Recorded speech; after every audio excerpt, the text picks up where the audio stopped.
আসসালামু আলাইকুম। সবাইকে স্বাগত জানাচ্ছি। আমি নাসরুল ইসলাম তন্ময়। শুরুতে বিআরবি কেবল সংবাদ শিরোনাম। বাংলাদেশের সর্বশেষ গুরুত্বপূর্ণ আপডেট সংবাদে আপনাকে স্বাগত। শুরুতেই সংবাদ শিরোনাম, পরে বিস্তারিত। শুরুতেই জানিয়ে দিব, শেখ হাসিনার বিচারের দাবিতে ঢাবি উত্তাল।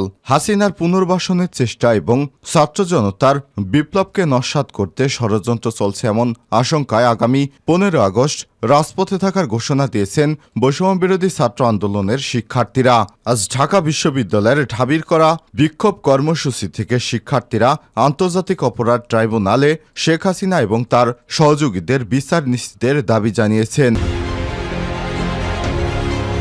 এরপর জানিয়ে দিব, আপিল বিভাগে 4 বিচারপতি নিয়োগ। বৈষম্য বিরোধী ছাত্র আন্দোলনের ছাত্র জনতার দাবির মুখে আপিল বিভাগের সিংহভাগ বিচারপতি পদত্যাগ করায় সেই শূন্যস্থান পূরণে 4 জন বিচারপতি নিয়োগ দিয়েছে রাষ্ট্রপতি।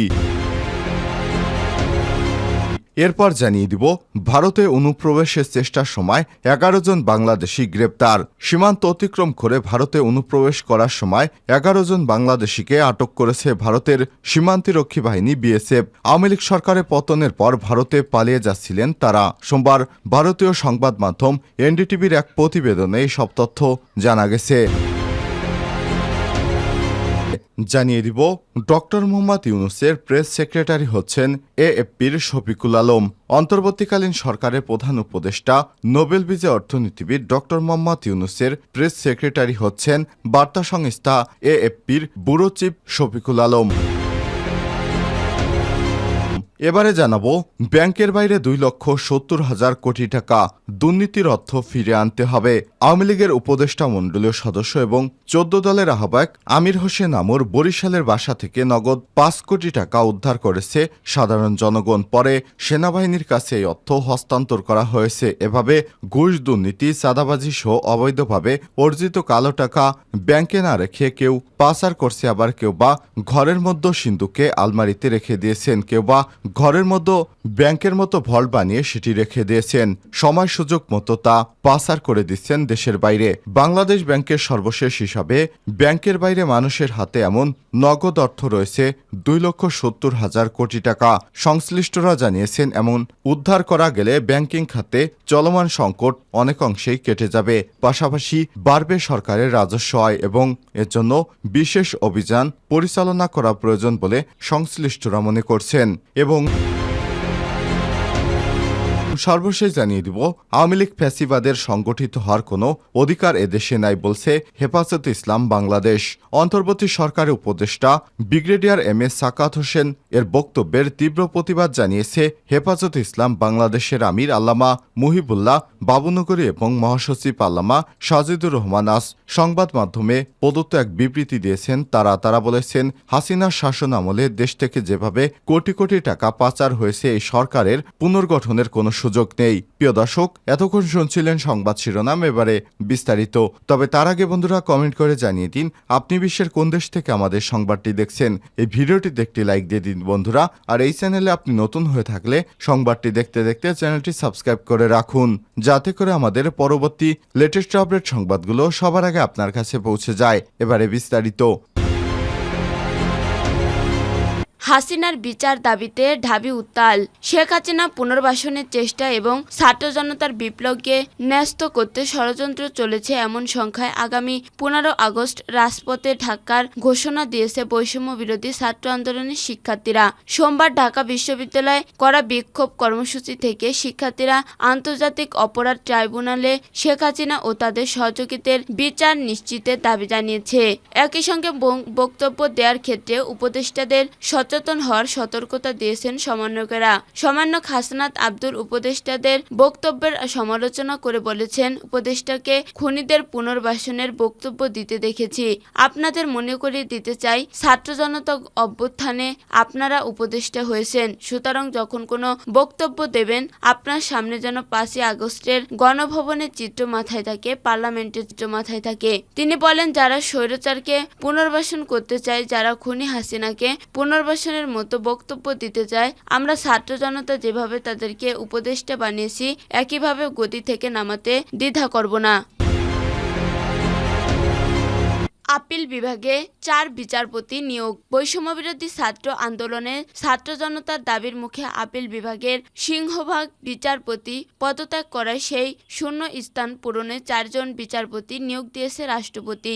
সোমবার 12 আগস্ট রাতে রাষ্ট্রপতির আদেশক্রমে আইন ও বিচার বিভাগের সচিব মোহাম্মদ গোলাম সারোয়ার স্বাক্ষরিত এক প্রজ্ঞাপনে এই নিয়োগ দেওয়া হয়। হাইকোর্ট বিভাগ থেকে আপিল বিভাগে নিয়োগ পাওয়া 4 জন বিচারপতি হলেন বিচারপতি জোবায়ের রহমান চৌধুরী, বিচারপতি সৈয়দ মোহাম্মদ জিয়াউল করিম, বিচারপতি মোহাম্মদ রেজাউল হক ও বিচারপতি এস.এম. ইমদাদুল হক। প্রজ্ঞাপনে বলা হয়, মহামান্য রাষ্ট্রপতি গণপ্রজাতন্ত্রী বাংলাদেশ সংবিধান এর 95(1) অনুচ্ছেদে প্রদত্ত ক্ষমতা বলে বাংলাদেশ সুপ্রিম কোর্ট হাইকোর্ট বিভাগের কর্মরত নিম্ন বর্ণিত 4 বিচারককে তাহাদের শপথ গ্রহণের তারিখ হইতে বাংলাদেশ সুপ্রিম কোর্ট আপিল বিভাগকে বিচারক নিয়োগ দান করেছেন। বিচারপতি নিয়োগ দিয়ে সংবিধানের 95(1)-এ বলা হয়েছে, প্রধান বিচারপতি রাষ্ট্রপতি কর্তৃক নিযুক্ত হইবে এবং প্রধান বিচারপতির সঙ্গে পরামর্শ করে রাষ্ট্রপতি অন্য বিচারপতিকে নিয়োগ দান করবেন। 95(2) অনুসারে কোনো ব্যক্তি বাংলাদেশের নাগরিক না হলে এবং ক সুপ্রিম কোর্টে অনুন্নত 10 বছর অ্যাডভোকেট না থাকলে বা খ বাংলাদেশের রাষ্ট্রীয় সমনার মধ্যে 10 বছর কোনো বিচার বিভাগীয় পদে অধিষ্ঠ না থাকলে অথবা গ সুপ্রিম কোর্টের বিচারক পদে নিয়োগ লাভের জন্য আইনের ধারা নির্ধারিত যোগ্যতা না থাকলে তিনি বিচারপতি পদে নিয়োগ লাভের যোগ্য হবেন না। ভারতে অনুপ্রবেশের চেষ্টার সময় 11 বাংলাদেশি আটক। সীমান্ত অতিক্রম করে ভারতে অনুপ্রবেশের চেষ্টার সময় 11 জন বাংলাদেশিকে আটক করেছে ভারতের সীমান্ত রক্ষী বাহিনী বিএসএফ। আওয়ামী লীগ সরকারের পতনের পর ভারতে পালিয়ে যাচ্ছিলেন তারা। সোমবার ভারতীয় সীমান্ত রক্ষী বাহিনীর কর্মকর্তারা এই তথ্য জানিয়েছে বলে ফরাসি বার্তা সংস্থা এএফপির প্রতিবেদনে জানানো হয়। বিএসএফ বলেছে, ভারতে প্রবেশের অনুমতি চেয়ে আরও শত শত বাংলাদেশি নাগরিক সীমান্তে অপেক্ষা করছেন। অনেকে সীমান্ত পেরিয়ে পশ্চিমবঙ্গে অনুপ্রবেশের চেষ্টা করছে। বিএসএফ এর উপমহাপরিদর্শক অমিত কুমার ত্যাগী এএফপিকে বলেছে, এখনো সীমান্ত পার হওয়ার জন্য কয়েকশো বাংলাদেশি নাগরিক নো ম্যানেজ ল্যান্ডে অপেক্ষা করছেন। এদিকে সোমবার আসামের মুখ্যমন্ত্রী হেমন্ত বিশ্ব শর্মা সামাজিক যোগাযোগ মাধ্যম এক্সে দেওয়া এক পোস্টে বলেছেন, গতকাল রাত 1:30টার দিকে 4 বাংলাদেশি নাগরিক ভারত বাংলাদেশ সীমান্তের করিমগঞ্জ সেক্টর দিয়ে ভারতে অনুপ্রবেশের চেষ্টা করছেন। তবে পুলিশ কার্যকরভাবে 0 পয়েন্টে হস্তক্ষেপ করে এবং তাৎক্ষণিকভাবে ভারতে তাদের অবৈধ অনুপ্রবেশে বাধা দিয়েছে। ডক্টর ইউনূসের প্রেস সেক্রেটারি হচ্ছেন এএফপির শফিকুল আলম। অন্তর্বর্তীকালীন সরকারের প্রধান উপদেষ্টা নোবেল বিজয়ী অর্থনীতিবিদ ডক্টর মোহাম্মদ ইউনূসের প্রেস সেক্রেটারি হচ্ছেন বার্তা সংস্থার এএফপির ব্যুরো চিফ শফিকুল আলম। সোমবার 12 আগস্ট সামাজিক যোগাযোগ মাধ্যম ফেসবুকে এক পোস্টের মাধ্যমে তিনি নিজে এই তথ্য জানিয়েছেন। সামাজিক যোগাযোগ মাধ্যম ফেসবুকে এক পোস্টে তিনি জানান, অধ্যাপক মোহাম্মদ ইউনূস আমাকে অন্তর্বর্তী সরকারের তার প্রেস সচিব হওয়ার অনুরোধ জানিয়েছেন। আমি তাকে এবং জাতির সেবার এ সুযোগ পেয়ে গর্বিত। আমি এখনো নিয়োগপত্র পাইনি, আশা করি 2-1 দিনের মধ্যেই পেয়ে যাব। শফিকুল আলম জানান, 20 বছর ধরে কাজ করে যাওয়ার বার্তা সংস্থা এএফপিও চায় আমি তাদের সাথে থাকি। তারা একটি বড় পরিবার, তারা আমাকে এত বছর ধরে সমর্থন করছে, যেমন একজন বাবা তার সন্তানকে সমর্থন করেন। তবে আমি নতুন চ্যালেঞ্জ নিতে প্রস্তুত, আমি আপনার দোয়া চাই।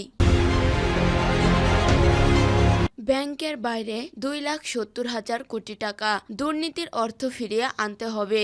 আওয়ামী লীগের উপদেষ্টা মণ্ডলীর সদস্য ও 14 দলের আহ্বায়ক আমির হোসেন আমর বরিশাল বাসা থেকে নগদ 5 কোটি টাকা উদ্ধার করেছে সাধারণ জনগণ। পরে সেনাবাহিনীর কাছে এ অর্থ হস্তান্তর করা হয়। এভাবে ঘুষ, দুর্নীতি, চাঁদাবাজি সহ অবৈধভাবে অর্জিত কালো টাকা ব্যাংকে না রেখে কেউ পাচার করেছে, আবার কেউ বা ঘরের মধ্যে সিন্ধুকে আলমারিতে রেখেছে, কেউ বা ঘরের মধ্যে ব্যাংকের মতো বল্ট বানিয়ে রেখে দিয়েছে।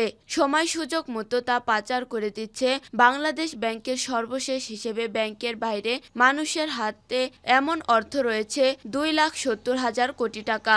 সংশ্লিষ্টরা জানিয়েছে, এসব উদ্ধার করা গেলে ব্যাংকিং খাতে চলমান সংকট অনেকটাই কেটে যাবে। পাশাপাশি বাড়তে সরকারের রাজস্ব আয়। এজন্য বিশেষ অভিযান পরিচালনা করা প্রয়োজন বলে সংশ্লিষ্টরা মনে করেন। বিশ্বব্যাংকের ঢাকা ঢাকা অফিসের সাবেক প্রধান অর্থনীতিবিদ ডক্টর জাহিদ হোসেন গতকাল নয়া দিগন্তকে জানিয়েছে, মানুষ এখন অনিশ্চয়তায় থাকেন। আইন শৃঙ্খলা পরিস্থিতি যখন অবনতি হয় তখন মানুষ অস্থিরতায় ভোগে, আর এই অস্থিরহীনতার কারণেই মানুষ ব্যাংকে টাকা না রেখে হাতে বেশি অর্থ রাখতে স্বাচ্ছন্দ্য বোধ করেন। গত জুলাই মাসে তার আগে দেশের মানুষ আতঙ্কগ্রস্ত ছিলেন, নিরাপদহীনতায় ছিল মানুষ, এখন তা অনেকটাই কেটে গেছে। আইন শৃঙ্খলা পরিস্থিতি উন্নতি হতে শুরু করেছে, নিরাপদে বাড়ি ফেরার ভরসা পাচ্ছে। এখন মানুষের হাতে থাকা নগদ অর্থের একটা অংশ আপনা আপনি ব্যাংকিং চ্যানেলে চলে আসবে বলে মনে করা হচ্ছে। এছাড়া দুর্নীতি, ঘুষের মাধ্যমে যারা অর্থ উপার্জন করেছেন তাদের কাছ থেকে উদ্ধার বিশেষ অভিযান চালানো করতে হবে।